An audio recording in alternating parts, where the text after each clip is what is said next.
ഈശോ അനുഗ്രഹിക്കട്ടെ. നമുക്ക് പ്രാർത്ഥിച്ച് ദൈവസന്നിധിയിൽ കൊടുത്ത് നമുക്ക് മടങ്ങാം. കർത്താവേ, വീണ്ടും ഞങ്ങൾ പാദപീഠത്തിലേക്ക് യേശു ക്രിസ്തുവിന്റെ നാമത്തിൽ കടന്നു വരികയാണ്. അതിയോടൊപ്പം പരിശുദ്ധാത്മാവിന്റെ മഹത്വം സാന്നിധ്യം വ്യാപരിക്കുകയും കർത്താവ് മുഴു നിയന്ത്രണവും ഏറ്റെടുത്തതിനായി കർത്താവിന് നന്ദി പറയുകയാണ്.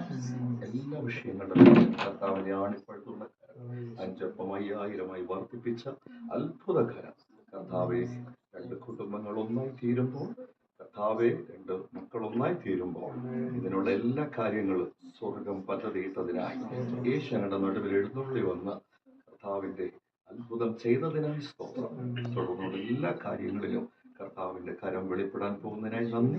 കർത്താവെ, പ്രിയ അമ്മയും മകളുടെ കുടുംബവും പപ്പയും അമ്മയും അവിടെയുള്ള എല്ലാ പ്രിയപ്പെട്ടവരും കാരണവന്മാരെല്ലാവരും സന്തോഷത്തോടെ മടങ്ങുമ്പോൾ കർത്താവെ, വാഹനത്തിൽ കർത്താവ് കൂടെ ഇരിക്കണം, യാത്രയിൽ കർത്താവ് കൂടെ ഇരിക്കണം, എല്ലാവരും അനുഗ്രഹിക്കണം.